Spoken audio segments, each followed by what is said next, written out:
it by their coordinated attack on basic fairness. Fine. They have no idea what they've unleashed. This was just the beginning.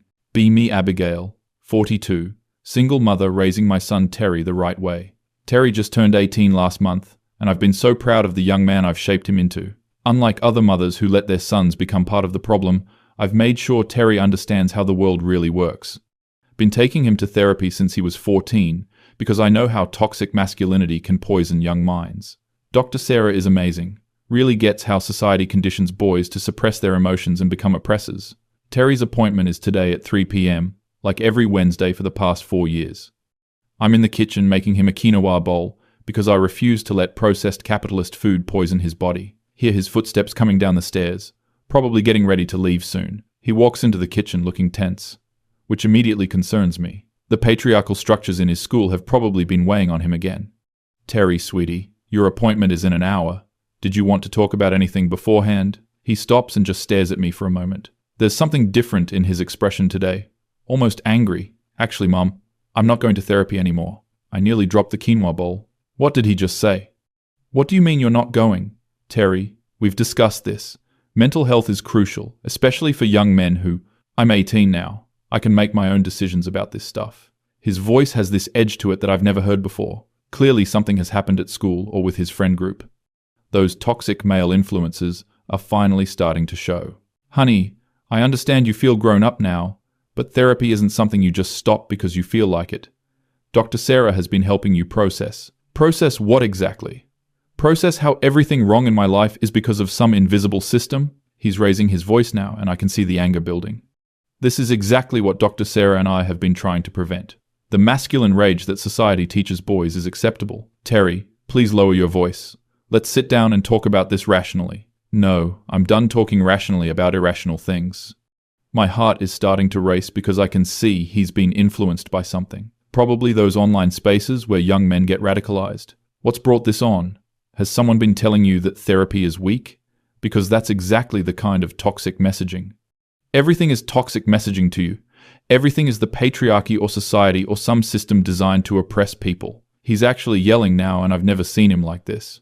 Something is seriously wrong, and I need to get him back to Dr. Sarah immediately. Terry, you're clearly upset about something deeper here. This kind of sudden rebellion against help is actually a symptom of what? Of me finally realizing that you've been the problem this whole time?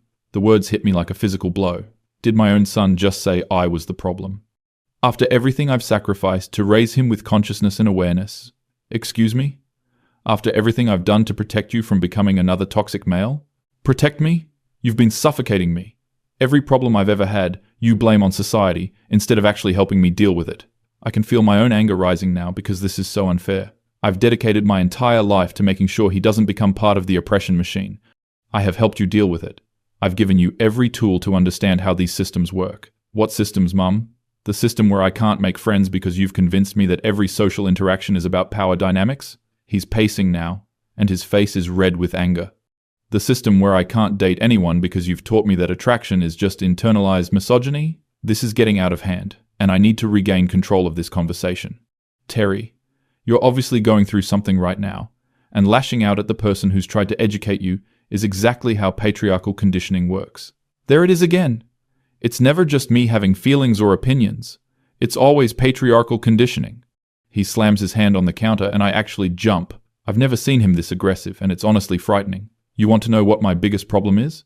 It's not society. It's not the patriarchy. It's not toxic masculinity. He's looking directly at me now, with pure fury in his eyes. My biggest problem is that my mother has spent my entire life convincing me that I'm either a victim or a potential oppressor, and never just a person. I can feel tears starting to form because this is so painful to hear. After all the sacrifice, all the consciousness raising, all the protection I've provided. Terry, you don't understand what I've saved you from. The world is full of systems designed to turn young men into what? Into people who can function normally? Into people who don't analyze every human interaction through the lens of oppression? This is spiraling completely out of control. I need to call Dr. Sarah immediately because this is obviously a breakdown. You clearly need professional help right now. I'm calling Dr. Sarah. Don't you dare call her. I'm done with therapy. I'm done with your constant analysis of everything, and I'm done pretending that your worldview makes any sense. He's moving toward the door now, and I'm starting to panic. Terry, please don't leave while you're this upset. We can work through this. Work through this? Like we've worked through everything else by blaming it on society? I'm following him to the front door because I can't let him leave like this. When you couldn't make the basketball team, you told me it was because coaches favor traditionally masculine players instead of helping me get better. He's putting on his jacket while he's talking, and I'm getting more desperate.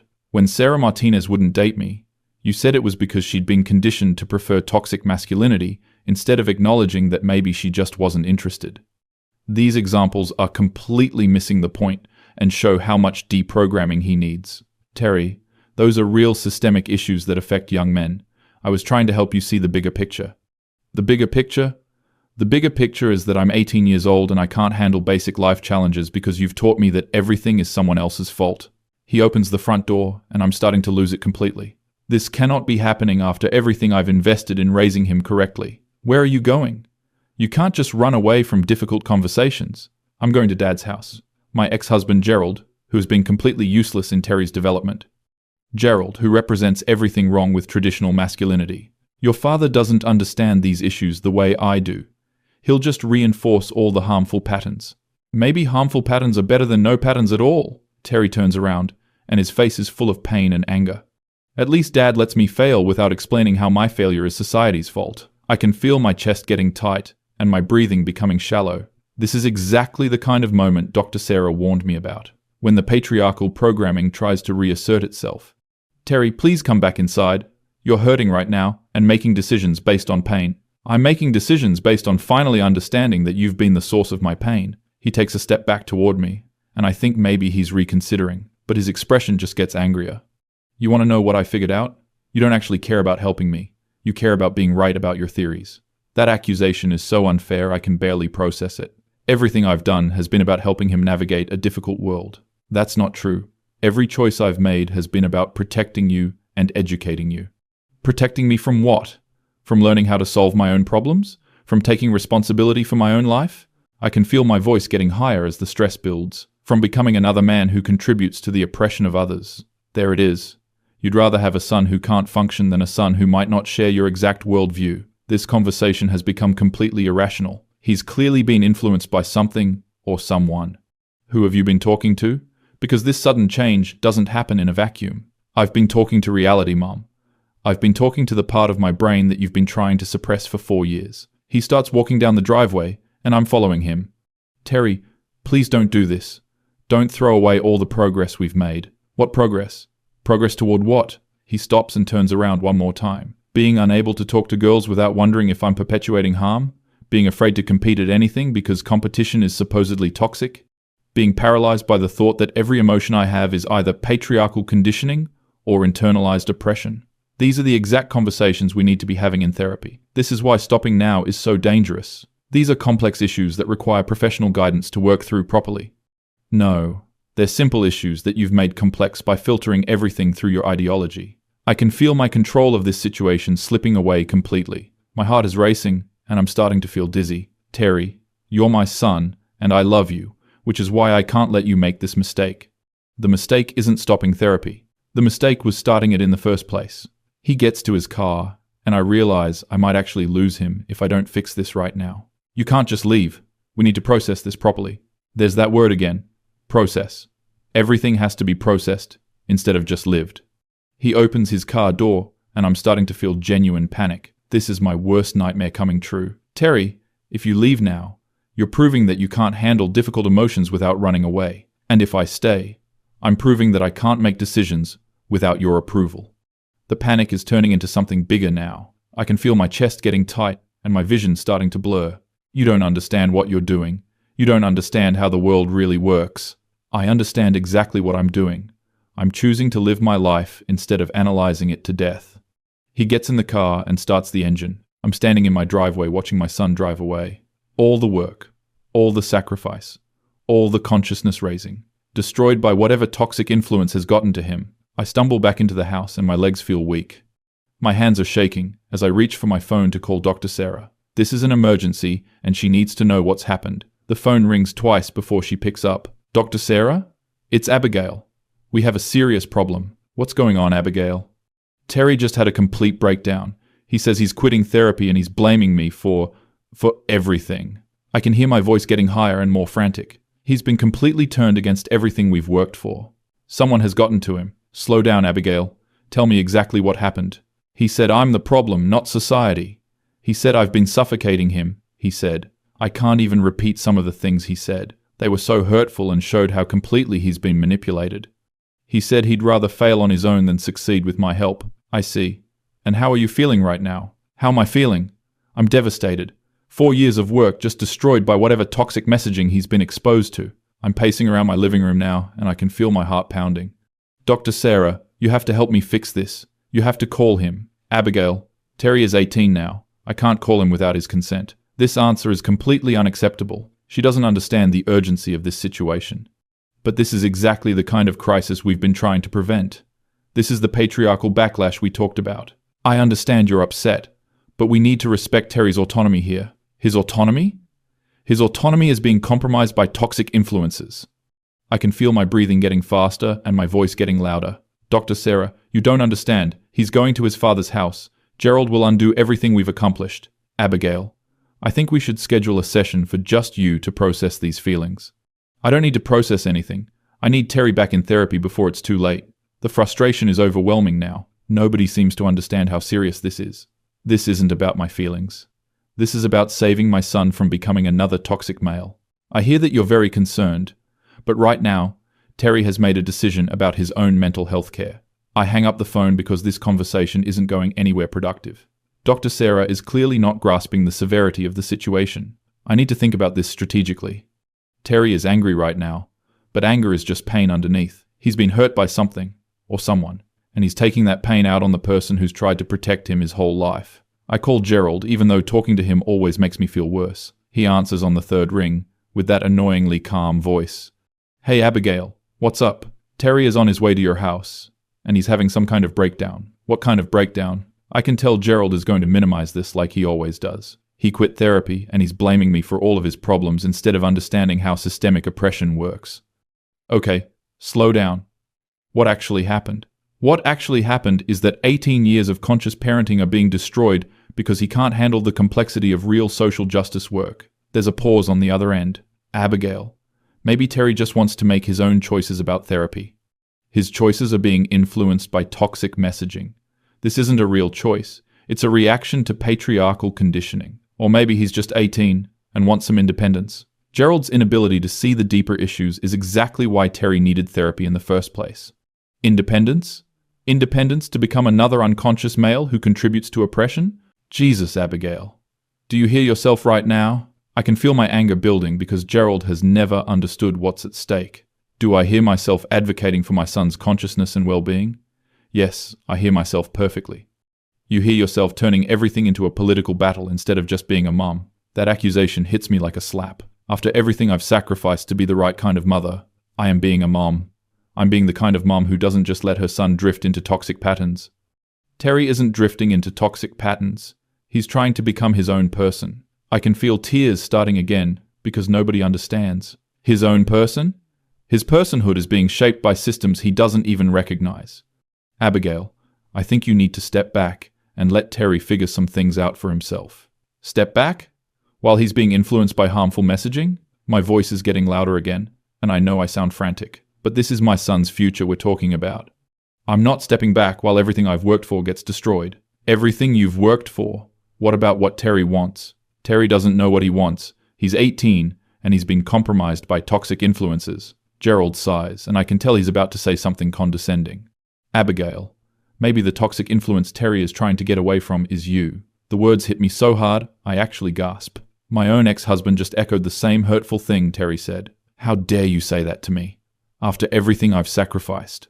You've sacrificed Terry's ability to just be a normal kid. I hang up on him because I can't listen to this anymore. Both Terry and Gerald are completely missing the point. They don't understand that normal isn't good enough. Normal means unconscious, and unconscious means perpetuating harm. I'm sitting on my couch now, and I can feel my chest getting tight again.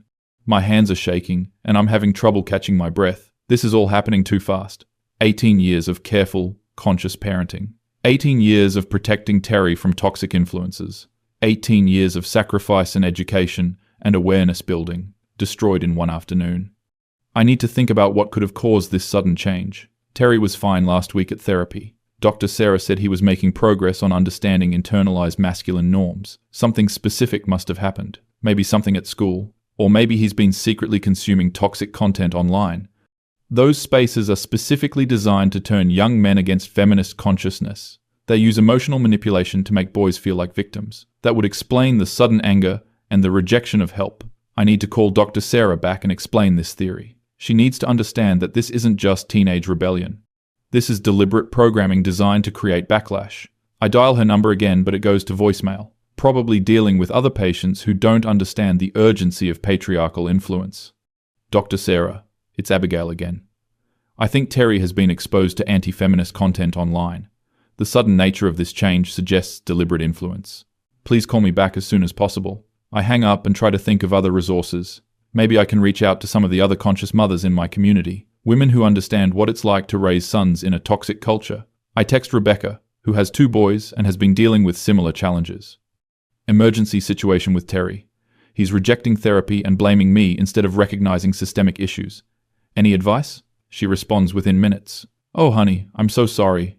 How old is Terry now? Just turned 18. I think he's been influenced by toxic online spaces.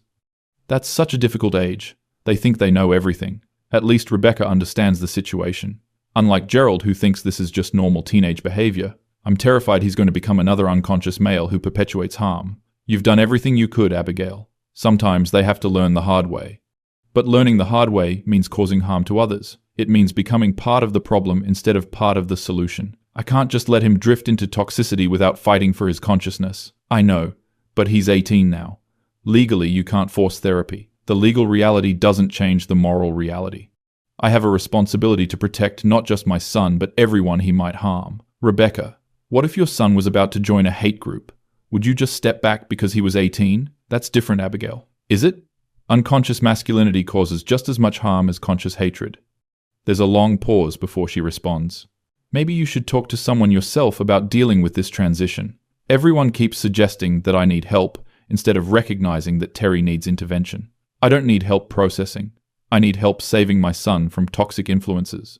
Rebecca doesn't respond right away. Probably because she doesn't understand the urgency either. I'm alone in this fight for Terry's consciousness.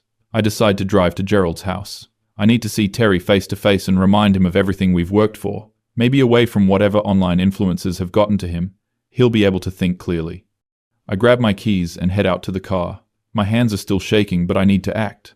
Sitting at home isn't going to save Terry from becoming another toxic male. The drive to Gerald's house gives me time to think about what to say. I need to approach this strategically. Terry is clearly in pain, and he's projecting that pain onto me. If I can help him identify the real source of his pain, maybe he'll understand. The real source is a society that tells young men they have to suppress their emotions. The real source is a culture that makes boys feel like sensitivity is weakness. The real source is systems designed to turn empathetic boys into oppressive men. I pull into Gerald's driveway and I can see Terry's car. At least he made it here safely. I walk up to the front door and ring the doorbell. Gerald answers with a concerned expression. Abigail, I don't think this is a good idea right now. I need to talk to Terry. This can't wait. He asked me not to let you in if you showed up. My own son is refusing to see me, after everything I've done to protect and educate him. Gerald, this is an emergency. Terry is having a breakdown, and he needs help. Terry is having a breakthrough, not a breakdown. I can feel my anger rising again at Gerald's complete lack of understanding. A breakthrough into unconscious toxicity, yes. Abigail, listen to yourself. You're talking about our son like he's joining a cult. Unconscious masculinity is a cult. It's just so normalized that people don't recognize it. I can hear Terry's voice from inside the house. Is that Mom? Yes, Gerald calls back. Tell her I'm not ready to talk yet. Not ready to talk yet. As if this is something we can just postpone while toxic influences solidify. Terry, I just want to understand what happened. I want to help. There's silence from inside the house. Then I hear footsteps, and Terry appears behind Gerald. His face is still angry, but there's something else there too. Maybe sadness or disappointment. Mom, I told you I need space right now. Space to what? Space to unlearn everything positive we've accomplished? Space to figure out who I am without your constant analysis. I can feel my chest getting tight again. This is exactly what I was afraid of. Terry, you don't understand what you're throwing away. You don't understand how hard it is to maintain consciousness in a toxic culture. Maybe I don't want to maintain consciousness. Maybe I just want to live. The words hit me like a physical blow. My own son is choosing unconsciousness over the gift of awareness I've given him. You can't just choose to be unconscious. That's not how responsibility works. Whose responsibility? Mine or yours? I can feel my breathing getting faster. This conversation is spiraling just like the one at home. Your responsibility to yourself and to everyone your choices affect. What if my choice is to affect people positively by being authentic instead of ideologically correct? This is exactly the kind of false choice that toxic influences promote. Authenticity without consciousness is just selfishness, and consciousness without authenticity is just performance.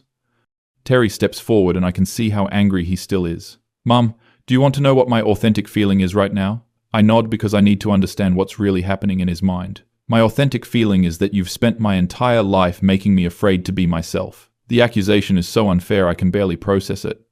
Afraid to be yourself? I've encouraged you to be your full, authentic self. No, you've encouraged me to be your version of my authentic self.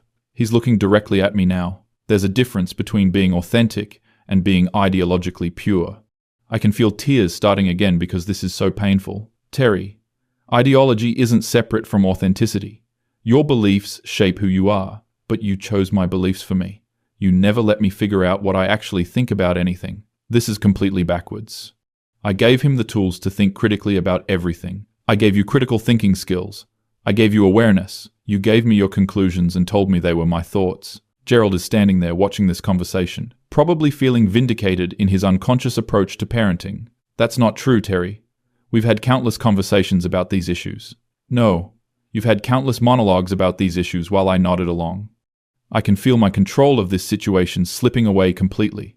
Everything I'm saying is being twisted and misunderstood. Terry, I'm trying to save you from becoming someone who causes harm. What if trying to save me is what's causing the harm? The question hangs in the air. And I realize that everyone is against me right now. Terry, Gerald, even Dr. Sarah, who won't help intervene. So this is what you want? To just abandon everything we've worked for? I want to work for my own things instead of yours. My chest is getting tighter, and I'm starting to feel lightheaded. Your own things like what? Like becoming another unconscious male? Like becoming whatever kind of person I actually am, instead of the person you think I should be? I can feel my voice getting higher and more desperate. But what if the person you actually are causes harm? What if your unconscious choices hurt people? Then I'll learn from that and try to do better. Learning from harm means harm has already been caused. Prevention is better than reaction. Terry looks at Gerald and then back at me. Mom, do you hear what you're saying? You're so afraid of me potentially causing harm that you'd rather control every aspect of my personality. I'm not controlling, I'm guiding. You're micromanaging my consciousness. The phrase hits me wrong, and I can feel my anger building. Micromanaging consciousness? I'm trying to develop your consciousness by making every thought I have subject to ideological approval. I can feel myself starting to lose it completely. My hands are shaking, and my voice is getting louder. Ideological approval? These aren't ideologies. These are facts about how oppression works. According to who? According to you, and Dr. Sarah, and your books, and your theories. According to reality. According to the lived experiences of marginalized people. What about my lived experience? What about my reality? His reality is limited by his privilege. He doesn't have the perspective to understand systemic issues. Your reality is shaped by privilege that you don't even recognize. And your reality is shaped by theories that might be wrong. The suggestion that my understanding might be wrong is completely unacceptable. I've spent years educating myself and building consciousness. These aren't theories, Terry. This is how the world actually works. For you. This is how the world works for you. I can feel my breathing getting shallow and my vision starting to blur. For everyone, whether they recognize it or not. What if some people are happier not recognizing it? Happiness built on unconsciousness is fake happiness, and consciousness built on fear is fake consciousness. I can feel everything starting to fall apart. My son is choosing ignorance over awareness, choosing comfort over truth, choosing selfishness over responsibility. Terry, please don't do this. Please don't throw away everything we've built. We didn't build anything, Mom. You built something and tried to make me live in it. I can feel my chest getting really tight now. My heart is racing and I'm having trouble standing. I built it for you, to protect you, to help you. I never asked you to build it. I never asked for that kind of protection. My legs feel weak and I need to sit down. But I'm standing in Gerald's doorway having the most important conversation of my life. You didn't ask because you were a child. Children don't understand what they need. I'm not a child anymore. You're 18. You still don't understand how complex these systems are. I can feel my voice breaking. Everything is falling apart, and I can't stop it. Terry, if you reject consciousness now, you might never get it back. Maybe I don't want it back. Maybe consciousness isn't worth feeling terrible about everything all the time. The idea that consciousness makes you feel terrible shows how much work we still need to do. It doesn't make you feel terrible. It makes you aware. Aware of how everything is terrible. Aware of how everyone is either a victim or an oppressor. I can feel myself starting to hyperventilate. That's not what consciousness means. That's exactly what it means in our house. Everything is analyzed. Everything is problematic. Everything is harmful. Terry's voice is getting louder too. I can't even watch a movie without you explaining how it reinforces harmful stereotypes. Because media literacy is important. I can't make a friend without you analyzing the power dynamics. Because social awareness is important. I can't have an opinion without you tracing it back to my conditioning. Because critical thinking is important. I can feel my chest getting really tight and I'm starting to panic. Terry, all of those things are important. They're what separate conscious people from unconscious people. What if I want to be unconscious? What if I want to just live without analyzing everything to death? The idea of choosing unconsciousness is so painful I can barely process it. You can't choose unconsciousness. Once you know how systems work, you can't unknow it. Then maybe I never really knew it. Maybe you just convinced me I knew it. I can feel my breathing getting really fast now. My hands are shaking and I feel like I might collapse. Terry, please don't say that. Please don't throw away 18 years of education. I'm not throwing it away. I'm choosing something different. Choosing what? Choosing ignorance. Choosing authenticity over ideology. They're not separate. Your ideology is part of your authenticity. No, your ideology is part of your authenticity. I need to find my own. I can feel myself starting to completely lose control. My son is rejecting everything I've taught him. Everything I've sacrificed for. Everything I've built our relationship around. Terry, if you reject feminist consciousness, you're choosing to become part of the problem. What if the problem isn't what you think it is? The problem is patriarchal systems that oppress marginalized people. What if the problem is reducing everything to oppression and power dynamics? I can feel my heart racing and my vision getting blurry. This conversation has become completely unhinged. Those aren't reductions. Those are the actual structures that govern social relationships. According to your books and your theories, and your therapist. According to reality, your reality. I can feel everything starting to spin. My chest is so tight I can barely breathe. My son is choosing unconsciousness over consciousness. Choosing selfishness over responsibility. Choosing comfort over truth. Terry, please don't do this to me. I'm not doing this to you. I'm doing this for me. For you? What about everyone you might harm? What about the harm you've already done to me? The accusation hits me like a slap. Harm that I've done, after dedicating my entire life to protecting him from harm. What harm? What possible harm could consciousness and awareness cause? The harm of never being allowed to just be a person instead of a political statement. I can feel my legs getting weak. I need to sit down, but there's nowhere to sit. You are a person. A conscious, aware, responsible person. I'm a project. I'm your proof that you're a good feminist mother. The words hit me so hard I actually gasp. My own son thinks I see him as a project. That's not true. It is true. Every choice I make reflects on your parenting. Every opinion I have gets evaluated for ideological purity. I can feel tears streaming down my face now. Terry, that's not fair. Everything I've done has been about love. Love doesn't require constant surveillance. It's not surveillance.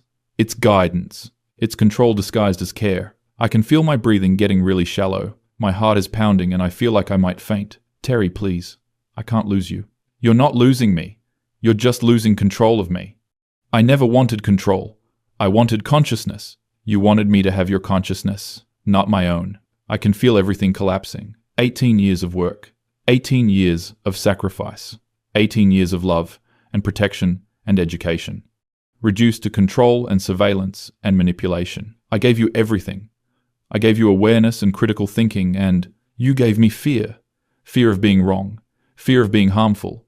Fear of being unconscious. My chest is so tight I can barely speak. Fear of those things is appropriate. Those things are harmful. Being terrified of your own thoughts is harmful. I can feel myself starting to hyperventilate. Everything is falling apart and I can't fix it. Terry, please come home. Please let me help. I don't want your help anymore, Mum. The words hit me like a physical blow. My own son doesn't want my help. After everything I've sacrificed to give him the best possible guidance. You need help. Everyone needs help navigating these complex systems. Maybe I need help, but not your kind of help. What other kind of help is there? Help that doesn't come with conditions about who I'm supposed to become. I can feel my vision getting blurry and my legs getting weak. I never put conditions on you. I just wanted you to be conscious. Conscious, according to your definition of consciousness. There's only one definition. Either you're aware of systemic oppression or you're not. What if there are other things to be aware of besides oppression? The question doesn't even make sense. Oppression is the fundamental structure that shapes everything else. Like what? What else is there besides understanding how power works? Like understanding how people actually feel about their own lives. People's feelings are shaped by systems they don't understand. Maybe your understanding of systems is shaped by feelings you don't recognize. I can feel myself completely losing control now. My son is questioning the fundamental basis of everything I believe. My understanding is based on research and education and lived experience. Whose lived experience? Yours or mine? Mine is irrelevant because I have privilege. What if privilege isn't the only thing that matters about a person? I can feel my heart racing so fast it hurts. My hands are shaking and I'm having trouble standing. Privilege is the fundamental factor that determines your relationship to systems of oppression. What if some people relate to the world in ways that don't fit your system? I can feel everything spinning around me. My son is rejecting not just my guidance but my entire worldview, the foundation of everything I've built our relationship on. Terry, please. Please don't do this. Please don't choose unconsciousness. I'm not choosing unconsciousness. I'm choosing my own consciousness. There's no such thing as your own consciousness. Consciousness is objective. According to who? According to everyone who understands how oppression works. What if understanding oppression isn't the most important thing in the world? The suggestion is so painful I can barely process it. Understanding oppression is the foundation of being a good person. It's the foundation of not causing harm. What if your obsession with not causing harm is causing harm? I can feel my chest getting so tight I can't breathe. My vision is blurring and I feel like I might collapse. That doesn't make sense. It makes perfect sense. You've been so afraid of me becoming harmful that you've made me afraid of being human. I can feel myself starting to hyperventilate. Everything I've worked for is being destroyed. Human? What do you think being human means? Making mistakes, learning from them, forming relationships, having experiences that aren't filtered through ideology. Ideology isn't separate from experience. Your ideology shapes your experience. Your ideology shapes your experience. I want to see what my experience shapes. I can feel my legs giving out. I need to grab onto something, but there's nothing there. Terry, please, I'm begging you. Please don't throw away everything we've built. We never built anything together, Mum. You built something and expected me to live in it. I can feel myself starting to completely break down. My son is rejecting 18 years of love and sacrifice and education. I built it because I love you, because I wanted to protect you. I know you love me. But love isn't supposed to be a cage. The word cage hits me like a physical blow. I never built a cage. I built awareness. It's not a cage. It's consciousness. It's freedom from unconscious harm. It's freedom from choice. It's freedom from authenticity. It's freedom from being myself. I can feel myself sobbing now. My chest is so tight and my heart is racing so fast. Terry, please, please don't leave me. Please don't become someone who causes harm. Mum, the person who's caused me the most harm is you. The words hit me so hard I actually scream. A short, sharp scream of pure pain. My own son just said, I'm the person who's harmed him most. That's not true. That can't be true. Everything I've done has been to protect you from harm. You've protected me from everything except you. I can feel myself completely falling apart. My breathing is so shallow, I'm getting dizzy. My hands are shaking uncontrollably. Terry, I need you to understand. I need you to see. Everything I've done has been about love. I know you think it's been about love, but it's really been about control. Not control, guidance, protection, education. Mom, you're having a breakdown right now because your 18-year-old son wants to make his own choices about therapy. The observation hits me because it's true. I'm having a breakdown, but it's because something precious is being destroyed. I'm having a breakdown because you're choosing unconsciousness over consciousness. I'm choosing autonomy over your version of consciousness. I can feel myself hyperventilating. My vision is getting really blurry, and I feel like I might faint. Autonomy without consciousness is just selfishness. And consciousness without autonomy is just indoctrination. It's not indoctrination, it's education. Education lets you draw your own conclusions. Indoctrination gives you the conclusions first. I can feel myself completely losing it, sobbing and hyperventilating and shaking. Terry, please, please come home. Please let me help you understand. I understand perfectly, Mum. I understand that you love me, and I understand that your love is conditional on me agreeing with you. It's not conditional. I love you no matter what. Then prove it. Let me make my own choices without having a breakdown. I can feel my heart pounding and my chest getting tighter. I can't watch you choose unconsciousness. I can't watch you become harmful. You can't watch me become myself. Yourself without consciousness isn't yourself. Myself without your consciousness might actually be myself. I can feel everything falling apart. My son doesn't want my consciousness. My son doesn't want my protection. My son doesn't want my guidance. 18 years of sacrifice reduced to indoctrination and control. I'm sobbing so hard I can barely speak. Terry, please, please don't do this. Please don't leave me. I'm not leaving you, Mom. I'm just leaving your system. My system is reality. My system is how the world actually works. Your system is how you need the world to work, so you can feel like you're doing everything right. The accusation hits me like a slap. Everything I believe reduced to my own need to feel right. That's not true. These are real issues, real systems. They might be real, but they're not the only real things. I can feel myself completely breaking down, hyperventilating and sobbing and shaking uncontrollably. Terry, I can't lose you. I can't watch you become unconscious. You're not losing me. You're just losing your project. I feel myself crumple. My legs give out, and I'm sitting on Gerald's front step, sobbing and hyperventilating and feeling like I might die. 18 years of everything, I am being rejected by the person I love most. Terry, please. Please understand. Everything I am is about protecting you. Everything you are is about being right. That's not fair. Neither is making your son responsible for validating your worldview. I can feel myself completely falling apart, my whole identity crashing down, my son walking away from everything I've built, everything I've sacrificed for, everything I am.